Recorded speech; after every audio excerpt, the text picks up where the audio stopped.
Good morning to all. ਅੱਜ ਦੇ lecture ਵਿੱਚ ਅਸੀਂ ਸਮਾਜਿਕ ਅਧਿਐਨ ਦਾ ਕਾਰਜ ਖੇਤਰ 'ਤੇ ਚਰਚਾ ਕਰਾਂਗੇ। ਸਮਾਜਿਕ ਅਧਿਐਨ ਵਿੱਚ ਸਮਾਜ ਦਾ ਅਧਿਐਨ ਕੀਤਾ ਜਾਂਦਾ ਹੈ। ਇਹ ਅਧਿਐਨ ਪੱਖੋਂ ਇਸ ਦੇ ਖੇਤਰ ਵਿੱਚ ਲਗਾਤਾਰ ਬਦਲਾਅ ਆ ਰਹੇ ਹਨ। ਜਿਵੇਂ ਕਿ ਦੇਖੋ ਜੀ, ਪ੍ਰਾਚੀਨ ਕਾਲ ਵਿੱਚ ਜਿਹੜਾ ਸਮਾਜ ਸੀ ਉਸ ਦਾ ਆਕਾਰ ਕਾਫੀ ਛੋਟਾ ਸੀ, ਤਾਂ ਉਸ ਦੇ ਅਧਿਐਨ ਦਾ ਘੇਰਾ ਵੀ ਕਾਫੀ ਘੱਟ ਸੀ। ਜਿਵੇਂ ਜਿਵੇਂ ਸਮਾਜ ਵਿੱਚ ਉੱਨਤੀ ਜਾਂ ਉਸ ਦਾ ਵਿਕਾਸ ਹੁੰਦਾ ਜਾਂਦਾ ਤਾਂ ਉਸ ਦੇ ਅਧਿਐਨ ਦਾ ਘੇਰੇ ਵਿੱਚ ਵੀ ਵਿਸ਼ਾਲਤਾ ਆਉਂਦੀ ਹੈ। ਪਰ ਲੇਕਿਨ ਜਿਹੜੇ ਵਰਤਮਾਨ ਸਮੇਂ ਵਿੱਚ ਸਮਾਜਿਕ ਅਧਿਐਨ ਦਾ ਖੇਤਰ ਹੈ ਉਹ ਸਾਰੇ ਵਿਸ਼ਿਆਂ ਨਾਲੋਂ ਕਾਫੀ ਵਿਸ਼ਾਲ ਹੈ, ਕਿਉਂਕਿ ਇਹ ਮਨੁੱਖ ਦੇ ਸਾਰੇ ਸੰਬੰਧਾਂ 'ਤੇ ਚਰਚਾ ਪਾਉਂਦਾ ਹੈ। ਮਨੁੱਖੀ ਸੰਬੰਧਾਂ ਦਾ ਅਧਿਐਨ। ਜਿਹੜਾ ਮਨੁੱਖ ਆ ਉਹ ਸਮਾਜ ਦਾ ਪ੍ਰਾਣੀ ਹੈ, ਸਮਾਜ ਵਿੱਚ ਰਹਿ ਕੇ ਹੀ ਉਹ ਕਾਰਿਆ ਕਰਦਾ ਹੈ। ਸਭ ਤੋਂ ਪਹਿਲਾਂ ਸਮਾਜਿਕ ਅਧਿਐਨ ਦਾ ਘੇਰੇ ਵਿੱਚ ਮਨੁੱਖ ਆਉਂਦਾ ਹੈ। ਇਸ ਵਿੱਚ ਮਨੁੱਖ ਦੇ ਆਪਸੀ ਸੰਬੰਧਾਂ ਦਾ ਅਧਿਐਨ ਕੀਤਾ ਜਾਂਦਾ ਹੈ। ਮਨੁੱਖ ਦੇ ਆਪਸੀ ਸੰਬੰਧਾਂ ਦਾ ਅਧਿਐਨ। ਸਮਾਜ ਨੂੰ ਵਿਕਸਿਤ ਕਰਨ ਵਾਲੀ ਜਿਹੜੀ ਜ਼ਰੂਰੀ ਤੱਤਵ ਹੈ ਉਹ ਮਨੁੱਖ ਹੈ। ਉਸ ਦੇ ਸਾਰੇ ਮੈਂਬਰ ਹੀ ਆਪਸ ਵਿੱਚ ਮਿਲ ਜੁਲ ਕੇ ਰਹਿਣ। ਉਹਨਾਂ ਦਾ ਸਮਾਜ ਨਾਲ ਕੀ ਸੰਬੰਧ ਹੋਣਗੇ, ਇਹਨਾਂ ਸਾਰਿਆਂ ਦਾ ਅਧਿਐਨ ਹੀ ਅਸੀਂ ਸਮਾਜਿਕ ਅਧਿਐਨ ਦੇ ਅੰਤਰਗਤ ਕਰਦੇ ਹਾਂ। ਮਨੁੱਖ ਅਤੇ ਸੰਸਥਾਵਾਂ ਦੇ ਸੰਬੰਧਾਂ ਦਾ ਅਧਿਐਨ। ਮਨੁੱਖ ਦੇ ਵਿਕਾਸ ਦੇ ਨਾਲ ਨਾਲ ਅਸੀਂ ਉਹਨਾਂ ਦੀਆਂ ਸੰਸਥਾਵਾਂ, ਜਿਵੇਂ ਕਿ ਸੰਸਥਾ ਦੇ ਵਿੱਚ ਆਊਗਾ ਪੰਚਾਇਤ, ਨਗਰ ਪਰਿਸ਼ਦ, ਨਗਰ ਨਿਗਮ, ਵਿਧਾਨ ਸਭਾ, ਲੋਕ ਸਭਾ ਆਦਿ ਸੰਸਥਾਵਾਂ ਆਉਂਦੀਆਂ ਨੇ। ਮਨੁੱਖ ਦੇ ਨਾਲ ਨਾਲ ਆਪਾਂ ਉਹਨਾਂ ਦੇ ਸੰਬੰਧਾਂ ਦਾ ਵੀ ਅਧਿਐਨ ਕਰਦੇ ਹਾਂ ਕਿ ਮਨੁੱਖ ਦਾ ਉਹਨਾਂ ਨਾਲ ਕੀ ਸੰਬੰਧ ਹੈ। ਮਨੁੱਖ ਅਤੇ ਵਾਤਾਵਰਨ ਦੇ ਸੰਬੰਧਾਂ ਦਾ ਅਧਿਐਨ। ਮਨੁੱਖ ਦਾ ਵਾਤਾਵਰਨ ਦੇ ਨਾਲ ਕੀ ਸੰਬੰਧ ਹੈ? ਮਨੁੱਖ ਦਾ ਵਾਤਾਵਰਨ ਦੇ ਨਾਲ ਡੂੰਘਾ ਸੰਬੰਧ ਹੈ, ਕਿਉਂਕਿ ਉਹ ਵਾਤਾਵਰਨ ਵਿੱਚ ਰਹਿ ਕੇ ਹੀ ਆਪਣਾ ਜੀਵਨ ਬਤੀਤ ਕਰਦਾ ਹੈ। ਉਸ ਨੇ ਭੂਤਕਾਲ ਅਤੇ ਵਰਤਮਾਨ ਦੇ ਵਿਚਕਾਰ ਕਿਸ ਤਰ੍ਹਾਂ ਪ੍ਰਭਾਵਿਤ ਕੀਤਾ, ਇਹਨਾਂ ਸਾਰੇ ਸੰਬੰਧਾਂ ਦਾ ਅਧਿਐਨ ਹੀ ਅਸੀਂ ਸਮਾਜਿਕ ਅਧਿਐਨ ਦੇ ਅੰਤਰਗਤ ਕਰਦੇ ਹਾਂ। ਮਨੁੱਖ ਅਤੇ ਆਰਥਿਕ ਸੰਬੰਧਾਂ ਦਾ ਅਧਿਐਨ।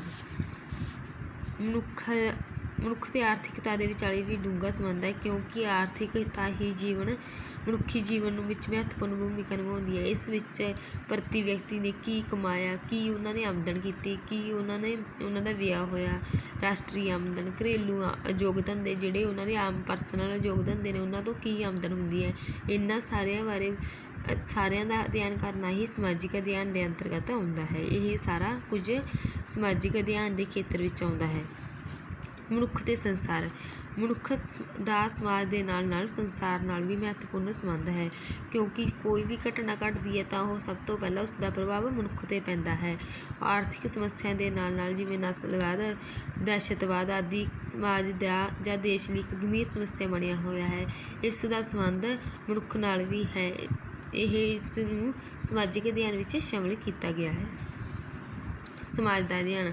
ਸਮਾਜਿਕ ਅਧਿਐਨ ਦੇ ਅੰਤਰਗਤ ਸਮਾਜ ਦਾ ਅਧਿਐਨ ਸ਼ਾਮਿਲ ਹੈ। ਇਸ ਵਿੱਚ ਸਮਾਜ ਦੇ ਵਿਕਾਸ ਦੇ ਨਾਲ ਨਾਲ ਉਸ ਦੀਆਂ ਪਰੰਪਰਾਵਾਂ, ਰੀਤੀ ਰਿਵਾਜ, ਸੱਭਿਆਚਾਰ, ਆਦਰਸ਼ਾਂ ਨੂੰ ਵੀ ਸ਼ਾਮਿਲ ਕੀਤਾ ਜਾਂਦਾ ਹੈ ਕਿ ਉਹਨਾਂ ਦਾ ਵਿਕਾਸ ਕਿਸ ਤਰ੍ਹਾਂ ਹੋ ਰਿਹਾ ਹੈ।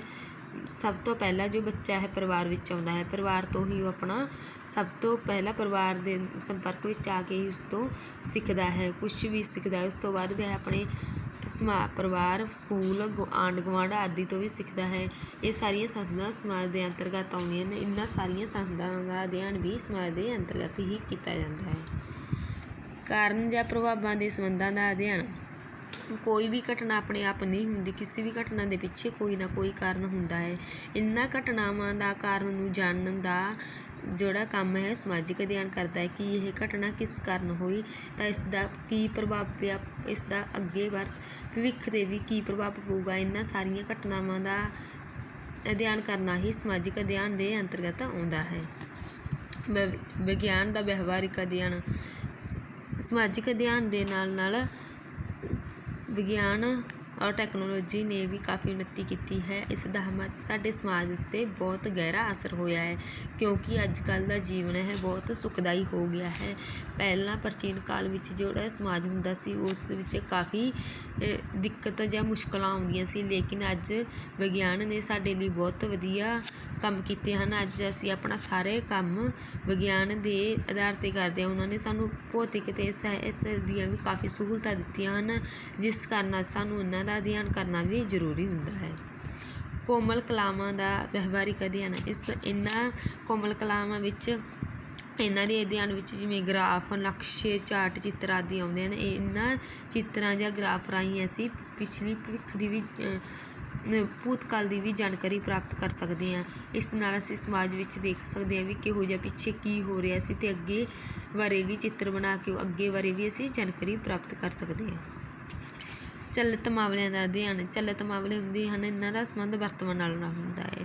ਜਿਹੜੇ ਹੁਣ ਘਟਣ ਵਾਲੀਆਂ ਘਟਨਾ ਹੁੰਦੀਆਂ ਹਨ, ਜਿਹੜੀਆਂ ਰੋਜ਼ਾਨਾ ਜੀਵਨ ਵਿੱਚ ਘਟਦੀਆਂ ਹਨ, ਇਹ ਸਮਾਜ ਨੂੰ ਕਿਵੇਂ ਪ੍ਰਭਾਵਿਤ ਕਰਦੀਆਂ ਹਨ, ਇਹਨਾਂ ਘਟਨਾ ਨੂੰ ਅਸੀਂ ਕਿਵੇਂ ਰੋਕ ਸਕਦੇ ਹਾਂ, ਕਿ ਇਹਨਾਂ ਘਟਨਾਵਾਂ ਦਾ ਸਾਡੇ ਜੀਵਨ ਉੱਤੇ ਕੀ ਪ੍ਰਭਾਵ ਪੈਂਦਾ ਹੈ। ਇਹਨਾਂ ਕਾਰਨਾਂ ਨੂੰ ਜਾਣਨ ਦਾ ਜਿਹੜਾ ਅਧਿਐਨ ਹੈ ਸਮਾਜਿਕ ਅਧਿਐਨ ਕਰਦਾ ਹੈ। ਵਸੀਲਿਆਂ ਦਾ ਅਧਿਐਨ।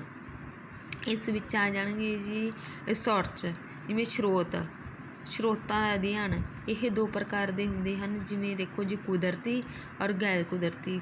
ਕੁਦਰਤੀ ਜਿਵੇਂ ਖਣਿਜ ਪਦਾਰਥ, ਜਲ ਸੰਸਾਧਨ, ਊਰਜਾ, ਅੰਨ ਭੰਡਾਰ, ਇਹੋ ਜਿਹੇ ਸਾਧਨ ਹਨ ਜਿਨ੍ਹਾਂ ਨੂੰ ਸਾਨੂੰ ਸੰਭਾਲ ਕੇ ਰੱਖਣਾ ਪੈਂਦਾ ਹੈ, ਕਿਉਂਕਿ ਇਹ ਕਦੇ ਵੀ ਖਤਮ ਹੋਣ ਵਾਲੇ ਹੁੰਦੇ ਹਨ।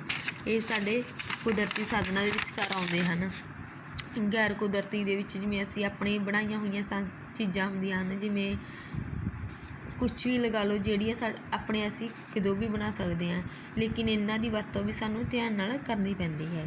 ਭੂਗੋਲਿਕ ਹਾਲਤਾਂ ਦਾ ਅਧਿਐਨ। ਇਹਨਾਂ ਵਿੱਚ ਕ੍ਰਮਬੱਧ ਜੋ ਸਮਾਜਿਕ ਅਧਿਐਨ ਹੈ ਉਹ ਕ੍ਰਮਬੱਧ ਸ਼ੁਰੂ ਹੁੰਦਾ ਹੈ, ਪਹਿਲਾਂ ਸ਼ੁਰੂ ਤੋਂ ਲੈ ਕੇ ਜਿਵੇਂ ਪਰਿਵਾਰ ਤੋਂ ਲੈ ਕੇ ਫਿਰ ਸਕੂਲ, ਫਿਰ ਸੰਸਥਾਵਾਂ, ਫਿਰ ਸਮਾਜ, ਫਿਰ ਰਾਸ਼ਟਰ, ਫਿਰ ਅੰਤਰਰਾਸ਼ਟਰੀ, ਇਹ ਸਾਰੀਆਂ ਦਾ ਹੁੰਦਾ ਹੈ। ਇਸ ਵਿੱਚ ਸਾਡੀ ਅੰਤਰਰਾਸ਼ਟਰੀ ਸੀਮਾ ਹਨ, ਦੇਸ਼, ਇਹਨਾਂ ਦੀ ਭੂਗੋਲਿਕ ਅਵਸਥਾ ਦੇ ਬਾਰੇ ਵੀ ਸਾਨੂੰ ਜਾਣਕਾਰੀ ਹੋਣੀ ਚਾਹੀਦੀ ਹੈ, ਕਿਉਂਕਿ ਸਾਨੂੰ ਪਹਿਲਾਂ ਤੋਂ ਹੀ ਇਸ ਗੱਲ ਦਾ ਅੰਦਾਜ਼ਾ ਹੋ ਜਾਂਦਾ ਹੈ ਕਿ ਹੁਣ ਅੱਗੇ ਕੀ ਘਟਣ ਵਾਲਾ ਹੈ। ਜਿਵੇਂ ਭੂਗੋਲਿਕ ਹਾਲਤਾਂ ਦੇ ਕਾਰਨ ਕਾਫੀ ਮਹਾਂਮਾਰੀਆਂ ਆਉਂਦੀਆਂ ਹਨ। ਇਹਨਾਂ ਸਾਰੀਆਂ ਹਾਲਤਾਂ ਦਾ ਅਧਿਐਨ ਵੀ ਸਮਾਜਿਕ ਅਧਿਐਨ ਹੀ ਕਰਦਾ ਹੈ। ਭੂਤਕਾਲ ਅਤੇ ਵਰਤਮਾਨ ਦੇ ਸੰਬੰਧਾਂ ਦਾ ਅਧਿਐਨ। ਸਮਾਜਿਕ ਅਧਿਐਨ ਦੇ ਅੰਤਰਗਤ ਭੂਤਕਾਲ ਅਤੇ ਵਰਤਮਾਨ ਦੇ ਸੰਬੰਧਾਂ ਦਾ ਅਧਿਐਨ ਕੀਤਾ ਜਾਂਦਾ ਹੈ ਕਿ ਭੂਤਕਾਲ ਉੱਤੇ ਹੀ ਵਰਤਮਾਨ ਨਿਰਭਰ ਹੁੰਦਾ ਹੈ, ਕਿ ਭੂਤਕਾਲ ਵਿੱਚ ਜਾਂ ਇਤਿਹਾਸ ਵਿੱਚ ਕੀ ਕੰਮ ਕੀਤੇ ਗਏ ਹਨ, ਉਹਨਾਂ ਦਾ ਵਰਤਮਾਨ 'ਤੇ ਕੀ ਅਸਰ ਹੋਵੇਗਾ, ਉਹਨਾਂ ਦੇ ਕਾਰਨਾਂ ਦਾ ਪਤਾ ਲਗਾਉਣ ਦਾ ਕੰਮ ਵੀ ਸਾਡਾ ਸਮਾਜਿਕ ਵਿਗਿਆਨ ਹੀ ਕਰਦਾ ਹੈ। ਨਾਗਰਿਕਤਾ ਦੇ ਗੁਣਾਂ ਦਾ ਅਧਿਐਨ। ਸਾਡੇ ਸਮਾਜ ਵਿੱਚ ਰਹਿਣ ਲਈ ਸਾਨੂੰ ਨਾਗਰਿਕਤਾ ਦੇ ਗੁਣ ਹੋਣਾ ਜ਼ਰੂਰੀ ਹੈ, ਜਿਵੇਂ ਪਿਆਰ, ਆਪਸੀ ਸਹਿਯੋਗ, ਹਮਦਰਦੀ, ਸਹਿਣਸ਼ੀਲਤਾ, ਸਹਿਹੋਦ, ਜਾਗਰੂਕਤਾ, ਅਨੁਸ਼ਾਸਨ ਆਦਿ ਜਿਹੜੇ ਚੰਗੇ ਗੁਣ ਹਨ ਉਹ ਸਾਡੇ ਮਨੁੱਖ ਵਿੱਚ ਸਮਾਜ ਵਿੱਚ ਰਹਿਣ ਲਈ ਕਾਫੀ ਜ਼ਰੂਰੀ ਹਨ। ਇਹਨਾਂ ਦਾ ਵਿਕਾਸ ਵੀ ਸਾਨੂੰ ਸਮਾਜਿਕ ਅਧਿਐਨ ਹੀ ਕਰਕੇ ਦਿੰਦਾ ਹੈ, ਜਾਂ ਸਮਾਜ ਵਿੱਚ ਰਹਿ ਕੇ ਹੀ ਅਸੀਂ ਇਹਨਾਂ ਗੁਣਾਂ ਨੂੰ ਸਿੱਖਦੇ ਹਾਂ। ਕੁਦਰਤ ਦਾ ਅਧਿਐਨ। ਕੁਦਰਤ ਦੀ ਦੇਣ ਨਾਲ ਕੁਦਰਤ ਨਾਲ ਦਿੱਤੇ ਹੋਏ ਸਾਧਨਾਂ ਕਾਰਨ ਹੀ ਅਸੀਂ ਧਰਤੀ 'ਤੇ ਰਹਿੰਦੇ ਹਾਂ। ਇਹ ਸਾਡੇ ਲਈ ਬਹੁਤ ਜ਼ਰੂਰੀ ਹੈ। ਕਿਸੇ ਵੀ ਵਿਦਿਆਰਥੀ ਨੂੰ ਕੁਦਰਤ ਦੀ ਜਾਣਕਾਰੀ ਹੋਣੀ ਜ਼ਰੂਰੀ ਹੈ, ਕਿਉਂਕਿ ਕੁਦਰਤੀ ਸਾਧਨ ਸਾਡੇ ਮਨੁੱਖ ਲਈ ਵਿਕਾਸ ਵਿੱਚ ਕਾਫੀ ਯੋਗਦਾਨ ਦਿੰਦੇ ਹਨ। ਇਹਨਾਂ ਦਾ ਅਧਿਐਨ ਅਤੇ ਮਨੁੱਖ ਦੇ ਆਪਸੀ ਸੰਬੰਧਾਂ ਦੇ ਅਧਿਐਨ ਵੀ ਕਾਫੀ ਵਿਆਪਕ ਪੱਧਰ 'ਤੇ ਕੀਤਾ ਜਾਂਦਾ ਹੈ, ਕਿਉਂਕਿ ਆਪਾਂ ਕਿਤੇ ਵੀ ਬਾਹਰ ਜਾਂਦੇ ਹਾਂ ਜਾਂ ਬਾਹਰ ਕਿਤੇ ਕੁਦਰਤੀ ਚੀਜ਼ ਦੇਖ ਕੇ ਆਪਾਂ ਉਹਨਾਂ 'ਤੇ ਰਿਸਰਚ ਕਰਦੇ ਹਾਂ ਵੀ ਇਹ ਕਿਸ ਚੀਜ਼ ਨਾਲ ਬਣਿਆ, ਕਿਵੇਂ ਬਣਿਆ, ਇਹ ਸਾਡੇ ਸਮਾਜ ਲਈ ਕਿਵੇਂ ਉਪਯੋਗੀ ਹੈ। ਇਹਨਾਂ ਸਾਰਿਆਂ ਦਾ ਅਧਿਐਨ ਵੀ ਅਸੀਂ ਸਮਾਜਿਕ ਅਧਿਐਨ ਦੇ ਅੰਤਰਗਤ ਹੀ ਕਰਦੇ ਹਾਂ, ਕਿਉਂਕਿ ਇਹ ਸਭ ਕੁਝ ਵੀ ਸਮਾਜਿਕ ਘੇਰੇ ਦੇ ਵਿੱਚ ਆਉਂਦਾ ਹੈ। ਮਨੁੱਖੀ ਕੀਮਤਾਂ ਦਾ ਅਧਿਐਨ। ਮਨੁੱਖ ਸਮਾਜ ਦਾ ਪ੍ਰਮੁੱਖ ਪ੍ਰਾਣੀ ਹੈ। ਸਮਾਜ ਵਿੱਚ ਰਹਿ ਕੇ ਉਹ ਸਮਾਜ ਦਾ ਨਿਰਮਾਣ ਵੀ ਮਨੁੱਖ ਦੇ ਨਾਲ ਹੀ ਹੋਇਆ ਹੈ। ਇਸ ਵਿੱਚ ਮਨੁੱਖ ਦੀਆਂ ਜੋ ਕਦਰਾਂ ਕੀਮਤਾਂ ਹੁੰਦੀਆਂ ਹਨ, ਜਿਵੇਂ ਸੱਚਾਈ, ਪਿਆਰ, ਆਪਸੀ ਭਾਈਚਾਰਾ ਆਦਿ ਦਾ ਕਾਫੀ ਬੋਲਬਾਲਾ ਹੈ। ਜੇਕਰ ਮਨੁੱਖ ਦੇ ਵਿੱਚ ਇਹ ਸਾਰੀਆਂ ਕਦਰਾਂ ਕੀਮਤਾਂ ਨਹੀਂ ਹੋਣਗੀਆਂ ਤਾਂ ਸਮਾਜ ਵਿੱਚ ਕਾਫੀ ਦਹਿਸ਼ਤ ਪੈਦਾ ਹੋ ਜਾਏਗੀ, ਕਿਉਂਕਿ ਆਪਸੀ ਉਹਨਾਂ ਦਾ ਰਹਿਣ ਸਹਿਣ ਦਾ ਢੰਗ, ਆਪਸੀ ਭਾਈਚਾਰੇ ਦਾ ਢੰਗ, ਸਮਾਜ ਵਿੱਚ ਉਹ ਪਿਆਰ ਨਾਲ ਰਹਿੰਦੇ ਹਨ, ਇੱਕ ਦੂਜੇ ਮਨੁੱਖ ਨਾਲ ਆਪਸੀ ਸੰਬੰਧਾਂ ਦਾ ਪਤਾ ਚੱਲਦਾ ਹੈ। ਇਹ ਸਭ ਕੁਝ ਸਮਾਜਿਕ ਅਧਿਐਨ ਦੇ ਘੇਰੇ ਦੇ ਅੰਤਰਗਤ ਆਉਂਦਾ ਹੈ। ਇਸ ਦੇ ਨਾਲ ਸਮਾਜ ਵਿੱਚ ਮਨੁੱਖ ਦੀਆਂ ਕਦਰਾਂ ਕੀਮਤਾਂ ਦਾ ਵੀ ਅਧਿਐਨ ਕੀਤਾ ਜਾਂਦਾ ਹੈ। ਰਾਸ਼ਟਰੀ ਏਕਤਾ ਦਾ ਅਧਿਐਨ। ਇਸ ਵਿੱਚ ਜਿਵੇਂ ਭਾਰਤ ਦੀਆਂ ਭਿੰਨ ਭਾਸ਼ਾ ਨਾਲ ਭਰਿਆ ਹੋਇਆ, ਬਹੁਤ ਸਾਰੀਆਂ ਭਾਰਤ ਵਿੱਚ ਭਾਸ਼ਾ ਬੋਲੀਆਂ ਜਾਂਦੀਆਂ ਨੇ, ਬਹੁਤ ਸਾਰੇ ਧਰਮ ਹੁੰਦੇ ਹਨ, ਫਿਰ ਵੀ ਭਾਰਤ ਵਿੱਚ ਇੱਕ ਰਾਸ਼ਟਰੀ ਏਕਤਾ ਬਣੀ ਹੋਈ ਹੈ। ਇਸ ਵਿੱਚ ਇਹ ਸਿਰਫ ਸਮਾਜ ਦੇ ਕਾਰਨ ਹੀ ਹੈ, ਕਿਉਂਕਿ ਇਹ ਸਮਾਜਿਕ ਅਧਿਐਨ ਇਹਨਾਂ ਸਾਰੀਆਂ ਘਟਨਾਵਾਂ ਦਾ, ਇਹਨਾਂ ਸਾਰੀਆਂ ਪਹਿਲੂਆਂ 'ਤੇ ਵੀ ਚਰਚਾ ਕਰਦਾ ਹੈ ਕਿ ਭਾਰਤ ਵਿੱਚ ਅਨੇਕ ਧਰਮਾਂ ਦੇ ਅਨੇਕ ਜਾਤੀਆਂ ਦੇ ਲੋਕ ਹੋ ਕੇ ਵੀ ਉਹ ਸਾਰੇ ਇੱਕ ਹੀ ਰਾਸ਼ਟਰੀ ਏਕਤਾ ਵਿੱਚ ਬੰਧੇ ਹੋਏ ਨੇ। ਅੰਤਰਰਾਸ਼ਟਰੀ ਸਦਭਾਵਨਾ ਵਿੱਚ ਇਹਦੇ ਵਿੱਚ ਵੀ ਅੰਤਰਰਾਸ਼ਟਰੀ ਸਦਭਾਵਨਾ ਦੇ ਵਿੱਚ ਦੇਸ਼ਾਂ ਦੀ ਗੱਲ ਆਉਂਦੀ ਹੈ, ਇਹਨਾਂ ਵਿੱਚ ਰਾਸ਼ਟਰਾਂ ਦੀ ਗੱਲ ਆਉਂਦੀ ਹੈ, ਇਹਨਾਂ ਵਿੱਚ ਦੇਸ਼ਾਂ ਦੀ ਗੱਲ ਹੁੰਦੀ ਹੈ। ਫਿਰ ਵੀ ਭਾਰਤ ਦੇ ਵਿੱਚ ਜਿਹੜੇ ਦੂਸਰੇ ਦੇਸ਼ਾਂ ਤੋਂ ਲੋਕ ਆਉਂਦੇ ਹਨ ਜਾਂ ਭਾਰਤ ਦੇ ਲੋਕ ਉਹਨਾਂ ਦੇਸ਼ਾਂ ਵਿੱਚ ਜਾਂਦੇ ਹਨ, ਫਿਰ ਵੀ ਉਹਨਾਂ ਵਿੱਚ ਭਾਈਚਾਰੇ ਜਾਂ ਆਪਸੀ ਸਹਿਯੋਗ ਦੀ ਇੰਨੀ ਭਾਵਨਾ ਪਾਈ ਜਾਂਦੀ ਹੈ ਕਿ ਉਹ ਇੱਕ ਦੂਜੇ ਦੇ ਨਾਲ ਗੱਲਬਾਤ ਕਰਕੇ ਉਹਨਾਂ ਵਿੱਚ ਟਾਈਮ ਜਾਂ ਸਮਾਂ ਬਤੀਤ ਕਰਦੇ ਹਨ। ਕਿਉਂਕਿ ਫੋਰ ਐਗਜ਼ਾਮਪਲ ਦੇਖੋ ਜੀ, ਜਿਵੇਂ ਅੱਜ ਆਪਣੇ ਦੇਸ਼ ਦੇ ਲੋਕ ਬਹੁਤ ਸਾਰੇ ਫੋਰਨ ਕੰਟਰੀਆਂ ਵਿੱਚ ਗਏ ਹੋਏ ਹਨ, ਉਹ ਉੱਥੋਂ ਦੀ ਰਾਸ਼ਟਰੀ ਭਾਵਨਾ ਦੇ ਕਾਰਨ ਹੀ ਉੱਥੇ ਰਹਿ ਰਹੇ ਹਨ, ਬਹੁਤ ਕਾਫੀ ਸਮੇਂ ਤੋਂ ਰਹਿ ਰਹੇ ਹਨ। ਜੇ ਅਸੀਂ ਉਹਨਾਂ ਦੇ ਵਿੱਚ ਆਪਸੀ ਭਾਵਨਾ ਜਾਂ ਆਪਸੀ ਸਹਿਯੋਗ ਆਪਸੀ ਸੰਬੰਧਾਂ ਦੇ ਕਾਰਨ ਨਹੀਂ ਹੈ ਤਾਂ ਉਹ ਇੰਨਾ ਟਾਈਮ ਨਹੀਂ ਬਤੀਤ ਕਰ ਸਕਦੇ। ਇਹ ਸਭ ਕੁਝ ਸਮਾਜ ਦੇ ਅਧਿਐਨ ਦੇ ਅੰਤਰਗਤ ਆਉਂਦਾ ਹੈ।